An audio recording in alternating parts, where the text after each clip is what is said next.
All right, guys, doing a little bit of work on the YXZ. Just installed the new heavy-duty Demon Axles. So I'll give you a quick rundown of how I did the rear and the front, and then I'll show you some details and stuff as I did it. So these rear axles are really nice. They're double plunging, which means you have travel in both joint, unless you get the crazy angle that these long travel shocks result in. The installation is really easy on the rear. You remove this bolt and nut, you remove the caliper, and then you just slide the axle out of the diff, pop it out of the knuckle, throw a new one in. The only thing that fought me is that from Yamaha, this hub was kind of stuck on the factory axle splines because they didn't grease it. So I just had to take a hammer and tap the hub off that way. You'll see that later, but you know, it's pretty simple. The rear is easy. You don't have to bust a bulge or anything like that. Just take this one bolt out. You don't have to mess with the shock, the sway bar, or anything. So pretty easy install. There's plenty of clearance everywhere, and you got a way bigger axle. So let me show you a comparison. There's the Demon. There's the stock one. Stock looks really puny compared to the Demon. I'll show you in the front too. So we also did the front. There's the front Demon HD, and there's the front factory one. Looks like a toothpick in comparison. The front's a little more work. You have to bust that bottom ball joint. Not a big deal, but that's how I did the front. And you have to pull the shock bolt off to swing the shock out of the way. But I'll show you more details on that. If you're interested in these axles, there's a promo code MUDPUPPY15. Get you 15% off these axles. There's also another promo code in the description for this video that'll get you discounts on about everything Demon makes. If you like the video, use my promo code because it saves you money and it tells Demon that people are watching my videos, and then they can support me more and I can get more cool stuff to make videos on. So it's a great system. Also, like and subscribe. Also, if you have specific questions about stuff, get on my Patreon page.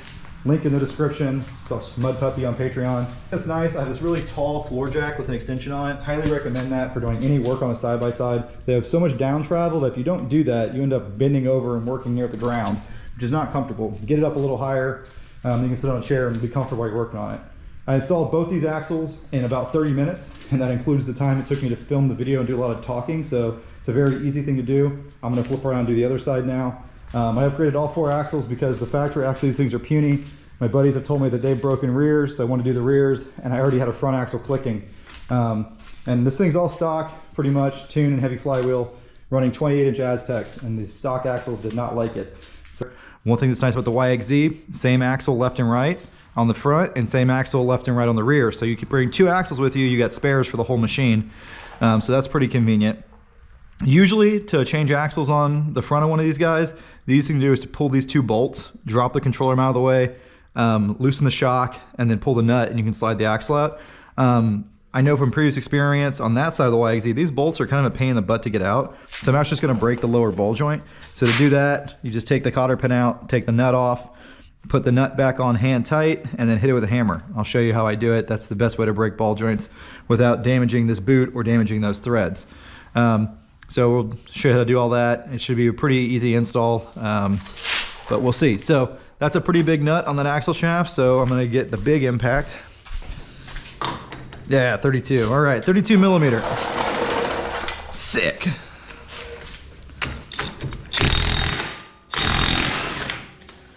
That's sweet, that came off. No cotter pin there. So used to working on my little Hondas with other tiny bolts and stuff. So get that out of the way up here.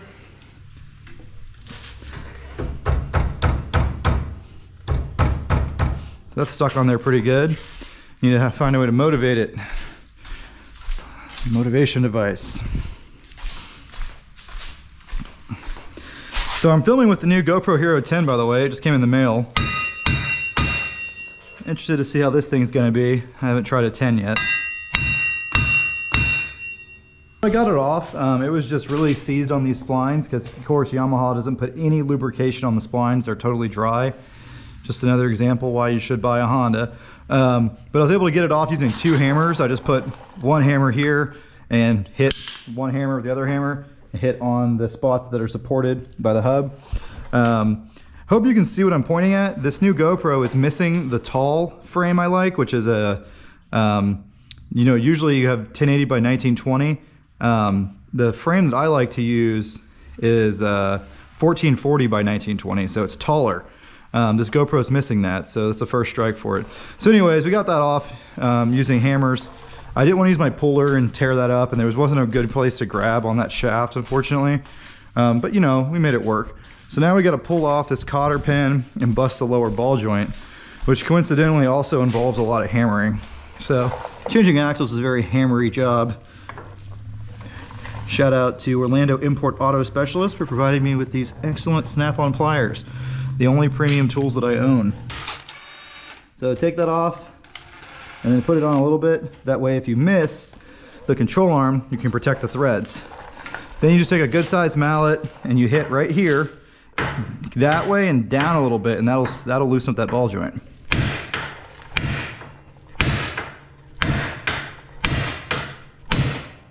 There you go. That's the best way to bust ball joints, in my opinion. The reason that's not going down any farther is because of the sway bar, but that's fine. We don't need to disconnect the sway bar. That gives us enough room the way it is. All right. Got that off. Just for the record, these tabs are pretty puny looking. Where the shock bolt's on here, I'm surprised it hasn't ripped off the frame yet, to be honest. Okay, so now that can hang freely. And all of this should give us enough room to get the axle out. But this has a really long shaft on it, so we'll see, it might be close. So now we got everything loose, you can pick the shock up. The right thing to do would be to bungee cord it up out of the way. Don't really feel like doing that. So, yeah.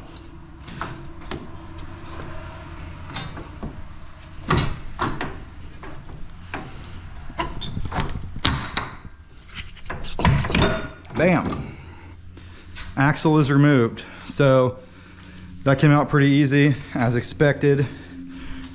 Let's compare these axles. So there's the Demon versus the Honda axle. Cups are bigger, cups are longer. That cup's similar, but the shaft's way bigger. This axle twists a lot, and when an axle twists, it changes how it binds in there, and yeah, I think that's probably what broke it. So this one is single plunging, just the inner joint, and so is the factory one. You generally want single plunging on the front. Yeah, that's the joint that's fucked up. You can feel it's... Anyways, usually want single plunging on the front because this outer joint has to turn so much that if you have plunging there, it ends up causing binding issues. So this is pretty much what you want. Grab your axle, stick it in your differential.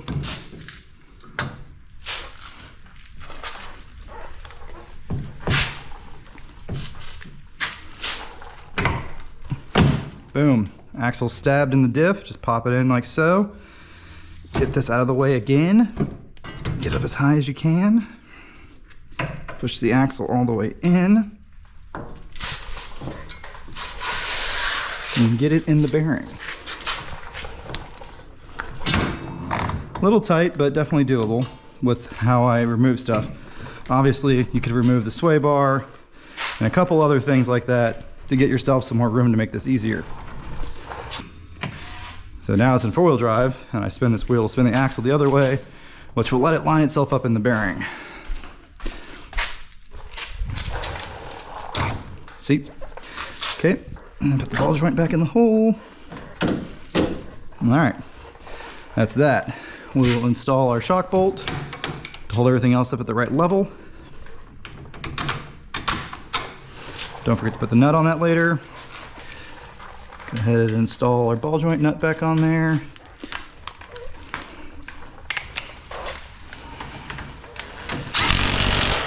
Don't forget to put your cotter pin back in there, obviously.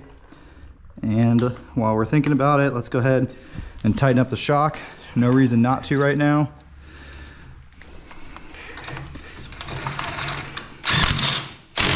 All right. Now we're gonna do something Yamaha didn't do and put grease on these splines, knuckleheads. As you can see, that's the bearing right there. So Yamaha uses the system where there's no actual seals. It's just a sealed bearing as your wheel bearing. We'll put the cotter pin in them. The reason they give you new nuts is because these axles use a cotter pin. Let's see how good these fit.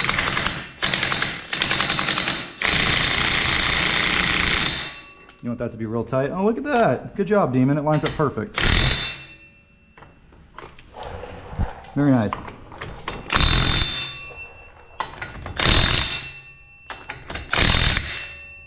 Boom. If you remember in my last video, I modified this a little bit, this caliper, to make it fit around my stupid steel wheels. So, as you can see, after it got dirty a few times, you can barely tell. That baby's torqued to spec. So now we're at full down travel. We want to make sure there's no binding. So I like to put my hand on the axle shaft like this and spin it. And if there's binding, you'll feel it. You'll feel the axle jump up and down. That feels nice and smooth. Man, what a difference between those axles, the stock and the factory one. So much beefier. I know I should have cleaned this before I started working on it, but I didn't, so whatever. The back axles, as you can see, go to some pretty extreme angles due to the way this crazy suspension works. It's only a 64-inch side-by-side, but like the Talon, it's got a ton of travel. So really big, long shocks back here. So because of that, you need a pretty fancy axle to make all that happen.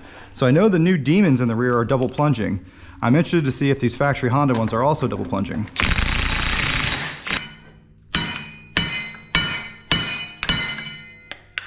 Caliper's a little in the way. There we go.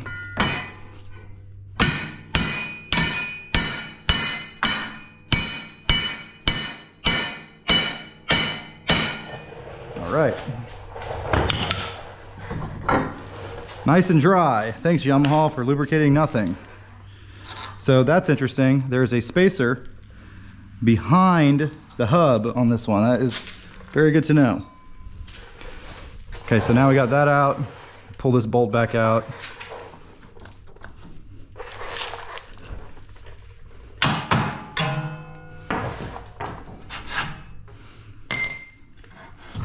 Fold this back down.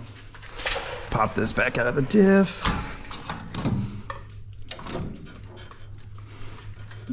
Get all this out of the way so I can snap this axle out. Caliper up out there, arm out of the way, and just grab it and pop. Boom. There is the rear axle removed. A little bit of a trick there. You don't have to do it exactly in the order I did it. That's just how I did it because I'm a knucklehead. But actually worked out pretty easy and didn't have to fight anything all that much. So here's a comparison between the rear axle is double plunging. You have travel on both cups. The OEM one is not. So that's good. That's an upgrade. The Demon has more rear travel. And we can demonstrate that if we send them next to each other. See how much shorter the Demon gets? That's because it's double plunging. So it gets shorter, and if we extend it, it also gets longer. So that's very nice. And gently put this into the diff. Boom. And then stab it in here.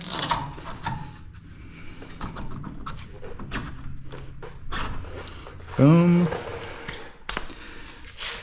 Get our rotor and our shim, because there is a shim behind the rotor, I say again. Put that on there before we forget, and then grease up the splines. It's hilarious that about a gallon of sand, a pound of sand has fallen off this thing. Lower control arm, the lower mount intact. Just gotta take the top off and pull your caliper and pull a few 10 millimeters for your brake lines. Pretty easy procedure overall.